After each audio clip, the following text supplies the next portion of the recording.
I'm Patience Agbabi, author of The Infinite, published by Canongate.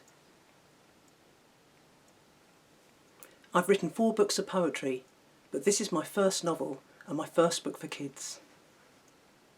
It's a time travel adventure story featuring 12-year-old Elle. Elle's a Leapling. She was born on the 29th of February.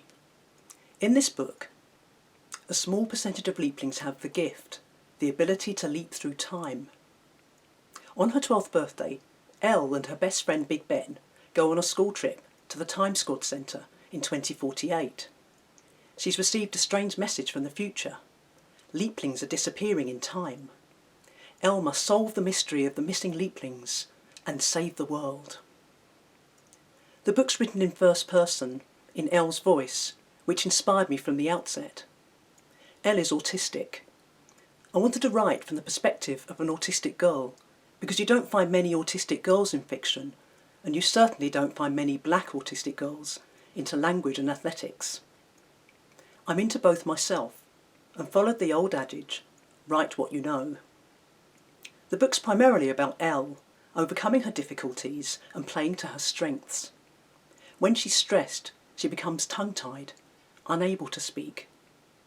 The book shows how she literally and metaphorically finds her own voice.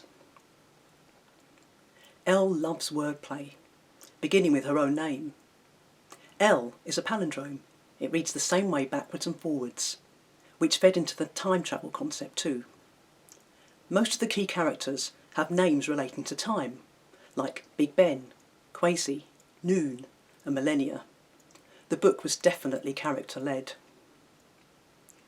Several of these time-travelling Leaplings are neurodivergent. For example, Big Ben's autistic and dyslexic. He's into cars and brilliant at maths. Quasi's non-verbal and a graffiti artist. MC² has ADHD and can leap split seconds in time. I wanted to represent a range of characters with a range of disabilities and abilities. It's a multicultural cast too.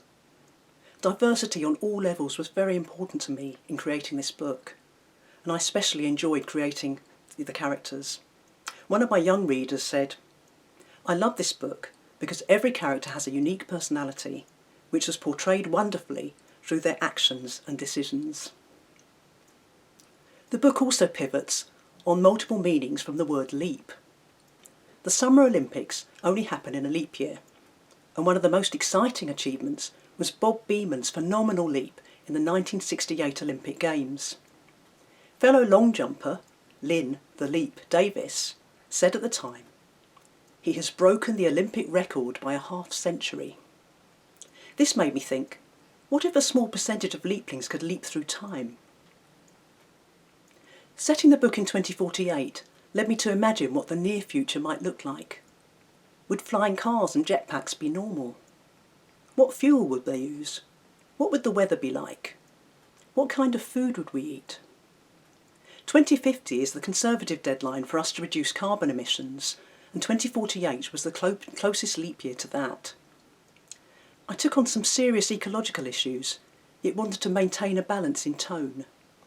Humour was essential, through characters, key scenes, and of course, wordplay.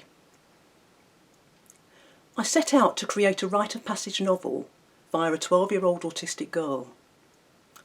I ended up creating more than I ever imagined.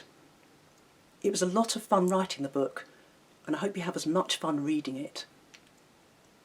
I'd now like to read you a short passage from The Infinite, beginning from the very beginning, chapter 1. Elle. Something bad just happened, and I want to leap back in time to make it unhappen. But you're not supposed to solo leap till you're 3 leap, which is 12 years old for annuals. I won't be 3 leap until the 29th of February, 3 days' time. I just ran out of double geography and now I'm in the corridor. I'm tongue-tied and my face is burning red with humiliation, and I can still hear Mr. Carter's old creaky voice in my memory. Elle, where are you going? I check my watch. 15:01, Wednesday the 26th of February. I close my eyes to block out the muffled shouts from the classroom, the yellow walls of the corridor, the smell of sweat and all the bad thoughts colliding in my head about the bad thing that happened and getting into trouble for running out of a lesson. I'm thinking about leaping back in time so the bad thing won't happen. I don't mean to leap. That would be wrong. When I have that thought, another one comes into my mind at the same time. Will athletics club still be on tonight? It's usually 5 o'clock on a Wednesday, but someone said it might be cancelled. I imagine doing running round the track to keep myself calm, and I feel like it's actually happening. My body goes fizzy, charged up like a battery. Something very strange is happening to me. My body isn't any bigger, but it's much stronger. I'm no longer Elle, I'm Elle to the power of 3. My head begins to spin so fast, I stop thinking about running.